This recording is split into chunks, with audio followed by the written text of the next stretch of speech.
Hello, everybody. For anyone who doesn't know me, my name is Lindsey Hall, and I'm a divorce and intimacy coach.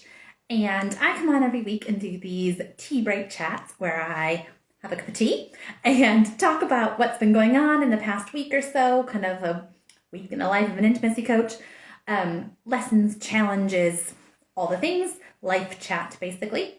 And then I answer your questions.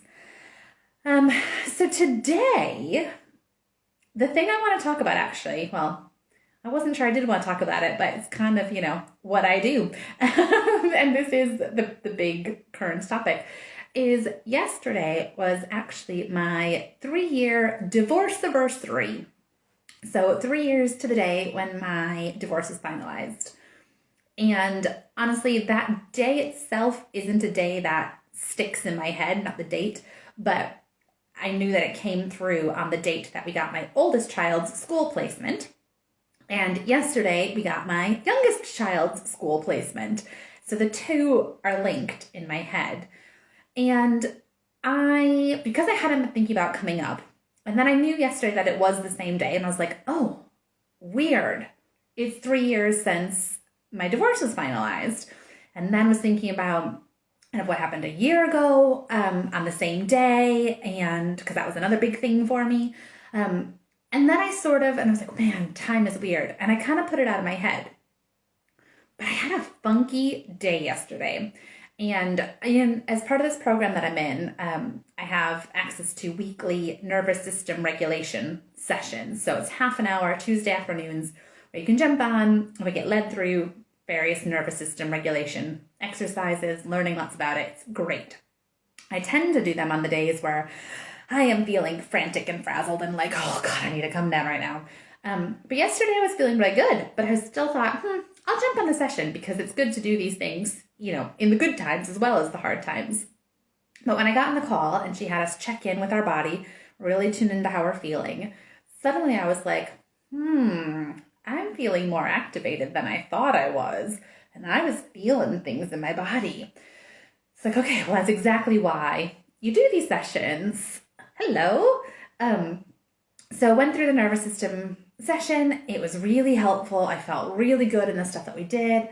But then after the session, I was more funky feeling than I had been before. And I spent the rest of the day really feeling like, and trying to, I was feeling my anxious attachment coming up and really wanting my boyfriend to fix it for me. Although I know enough that that's not the case, but I wanted to be like, cling on, fix these funny feelings I'm having, and just was all, ugh.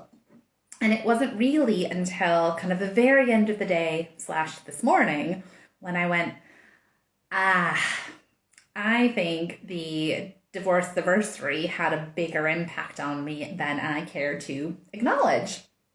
And so I just wanted to talk about kind of why that is, because I've been reflecting on it further. So why that is, and to normalize it. Because the question I had when I was discussing this with someone was, well, isn't the divorce just, the divorce finalizing, isn't that just admin, really? That's just paperwork. So, well, yes and no. And that's how I felt at the time. I remember very clearly 3 years ago thinking we'd already, by that time, we'd been separated for well over a year, hadn't been living together that whole time. We were very much done with all of that. So it was when the divorce comes through, it is just admin at this point. And to an extent, that's how I felt that day, but also felt but this is a milestone. And that's kind of how I feel about it now too, of that wasn't the important thing in the whole process. The legal final step saying your divorce is done wasn't the biggest part of that whole phase of my life. But it is a flag in the ground that represents everything else. Because divorce is very much a phase of life as opposed to an event. And it's hard to sometimes, when things take a long period of time like that, it can be harder to wrap your head around. So it's almost like that day just represents all of the other stuff. And so what was coming up in my body, even without my awareness, was there's still a lot of, what are the words I'm looking for here? there was a lot of hurt around that time, around the divorce, around that phase of life, but also all the stuff before it in the marriage breaking down. There's a lot of hurt, there's a lot of grief, there's a lot of sadness, a lot of uncertainty, joy, like there's so many feelings. And this is what I do with my clients who are going through the divorce phase, and in my group program is learning how to be with these emotions, how to process them, how to move through them. So I talk a lot about the feelings around divorce and knowing what to do with them. But I just really want to emphasize here that, 4 years after I split up with my ex, 3 years after the actual divorce was finalized, and knowing all of these tools for how to deal with these emotions, there's still layers of them within me. These feelings, there's new layers of them. So they don't hit me anywhere near like they used to. But it's not like they're gone. It's not like I just don't experience that at all anymore. That hurt really impacted me. It shows up in my current relationship sometimes, and it showed up yesterday, and when on this divorceversary, that hurt makes an impact, and it's your body needs to move through this layer by layer by layer to metabolize it.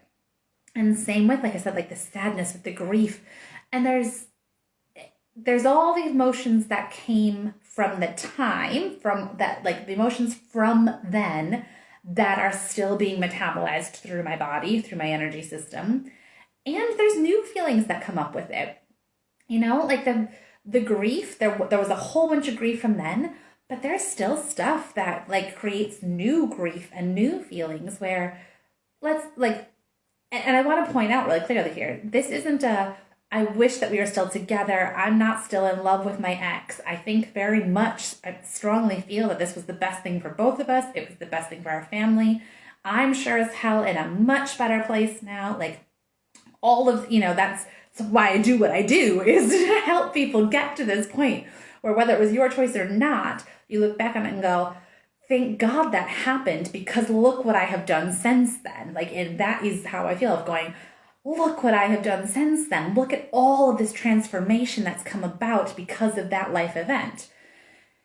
And there's still stuff where it's like, this isn't what I wanted for my children. This isn't necessarily what I wanted for my life.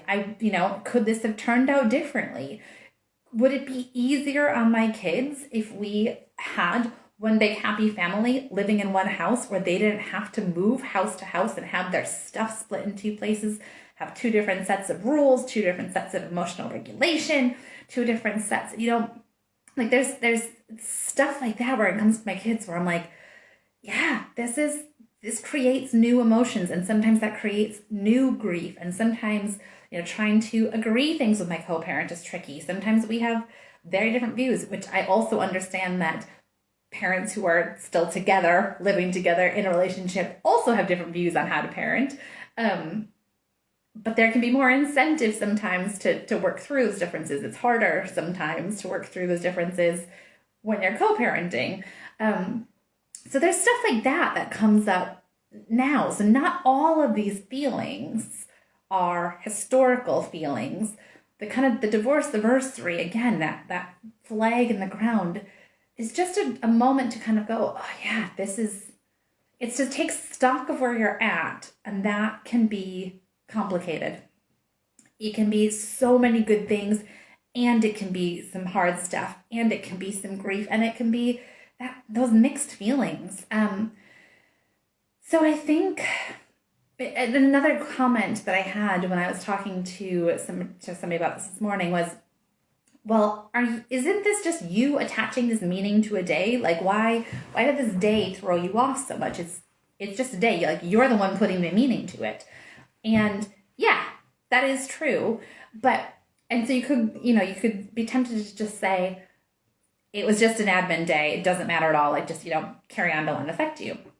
But that doesn't change the fact that those feelings are still in there. The remnants of the old stuff that, like I said, layer by layer, being unpicked, being processed, being metabolized, but the new stuff too, those feelings would all be there. And I think it's really helpful to our process as emotional human beings to have these kind of moments to reflect. It's part of why, like, I talk a lot about celebrations and the importance of celebrations and marking your milestones, because it can be so easy to just get caught up in life. Life just keeps happening, and to stop and celebrate and like mark the moment of where you're at, recognize this milestone, whether it's big or small or anywhere in between.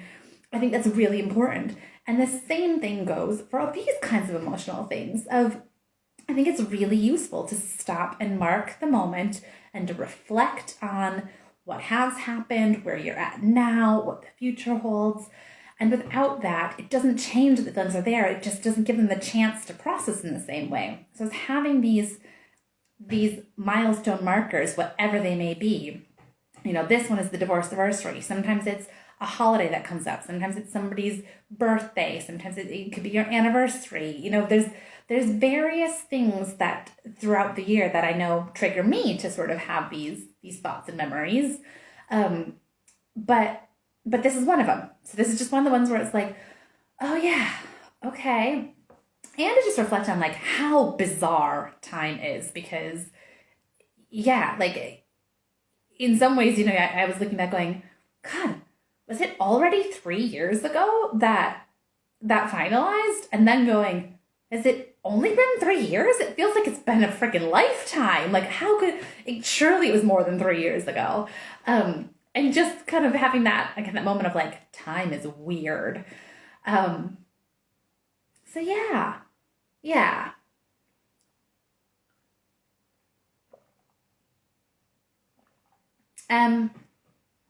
I'd be really curious to hear how this is landing with you. If you are divorced, maybe many years divorced, what's your experience of this? If you are fresh in it and you're listening to this being like, what the hell are you talking about? Like, I'm really curious to hear, your feedback, your experiences with this, how this is resonating with you or not at all. If you have totally different experiences, please do let me know.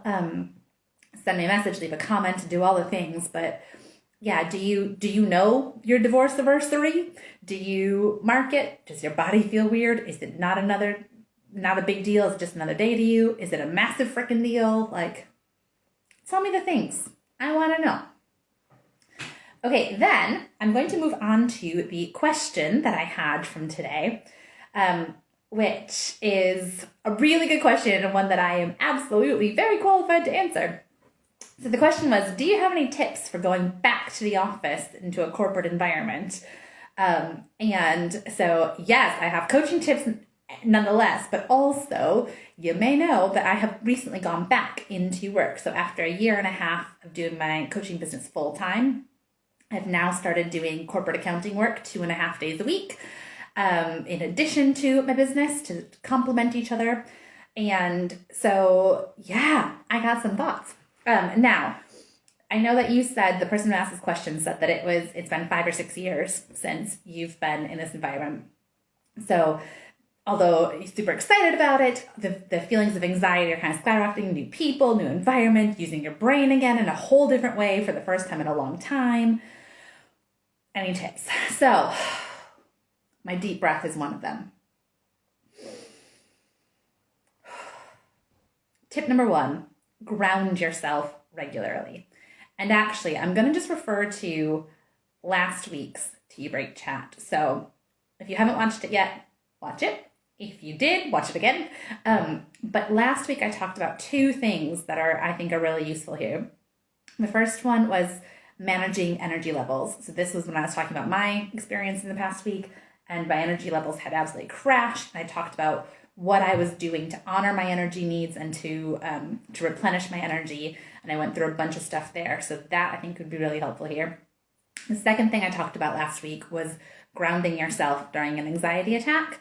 And really had a whole bunch of ways to find safety in the moment when you're feeling those anxious thoughts coming in, when they're heightened, and different ways to handle anxiety in an anxiety attack. So all of those, the energy and the anxiety grounding methods, all apply to today. But in addition to that, I was going to say, so ground yourself regularly. I know you said you're going to be going into the office sometimes and working from home sometimes. This applies to both. connecting back into yourself. So the office environment in the corporate world, we can spend a lot of time up in our heads, like, because, we're thinking, we're busy, we're doing the work. It's just the environment lends itself to a whole bunch of time up here. And I want to remind you to drop out of your head sometimes and back into your body. So ground yourself, feel your feet on the floor, feel your sit bones on the chair, take deep breaths. The times when you start to really go into kind of that overwhelm, that feeling of, oh my gosh, how am I going to handle all this? Those are the times you most need to come back into you. So deep breaths, walking outside for a few minutes, do a couple minute meditation on YouTube, anything like that to come back into your body. Really fueling your pleasure here. So really feeling into whether it's at home or in the office, slightly easier at home, but I want to encourage you to think about ways you can do this in the office too. Find ways to microdose pleasure into your day every day and think about all of your senses here. So think about the clothes that you're wearing. Don't necessarily go back into what you think is appropriate office attire or what you wore 5 years ago or what you think you have to wear. Like, wear clothes that make you feel comfortable. One of the biggest things for me is I never wear a bra anymore, just at all. When I go into the office, I did experiment with not wearing a bra one day, and I wasn't comfortable with that. So I wear a bra when I go into the office, but I wear my most comfortable bra now, instead of the one where I get all, it's like squeezing you tight, you're like, oh, I can't wait to take this off. Wear a bra that feels comfortable to you, so you're not trying to spend all day in this uncomfortable situation. Essential oils. So using oils to help with the relaxation, the grounding, the smell. I've got a really nice anxiety calming blend that I made. If you want to know what's in my blend, send me a message and I'll tell you it's a whole bunch of different oils.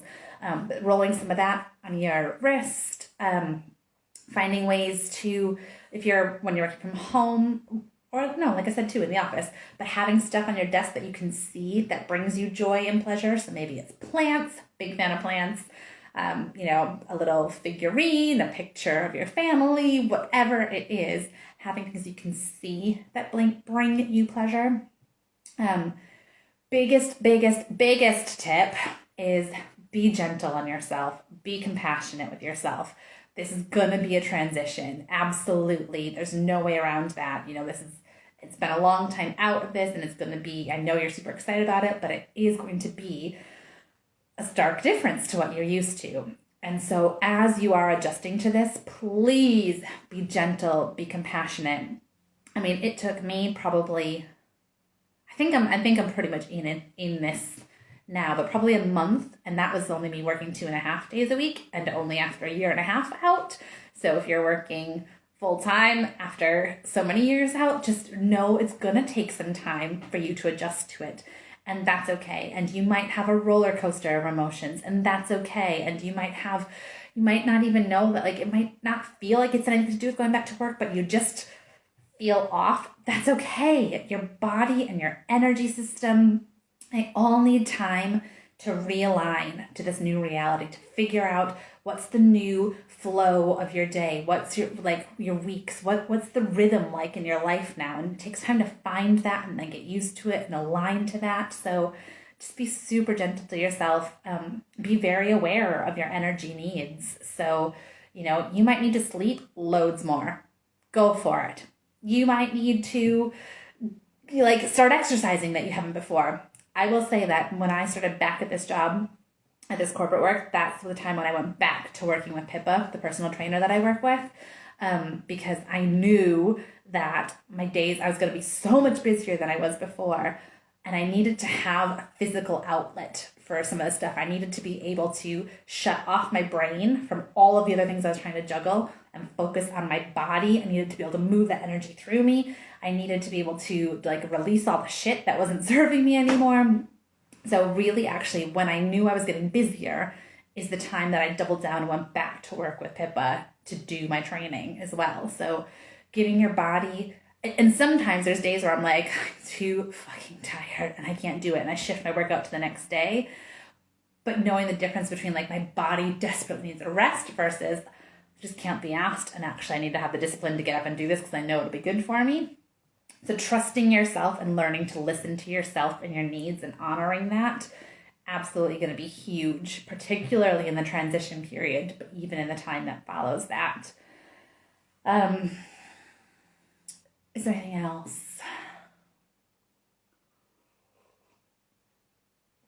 I think those are mostly it.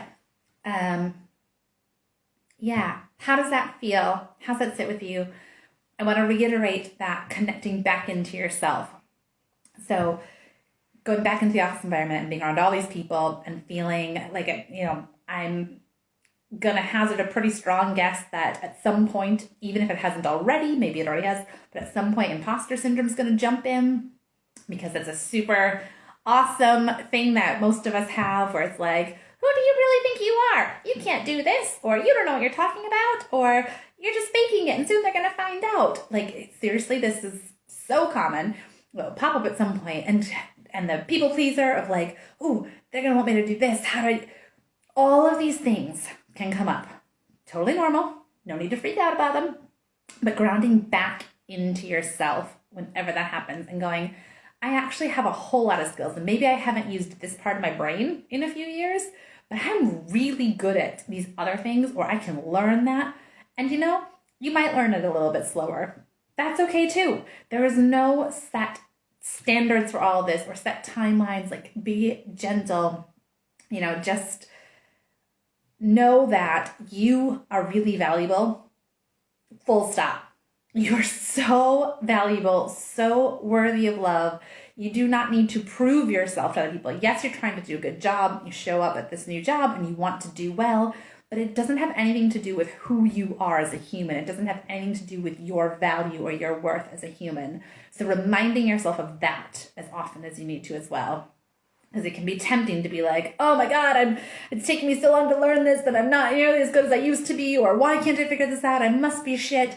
You're absolutely 100,000% not shit. You are incredible. You are just doing something new, something you haven't done before, and that's hard. It's hard to do new things, and you get to practice it, and you get to keep getting better at it, and you get to listen to your needs, and you get to ground back into yourself and know you're amazing. And if you forget that, you get to come voice note me, and I get to remind you that you're amazing, and trust that you will adjust to this new rhythm. Okay, I hope that was helpful. Okay, that's all I've got this week.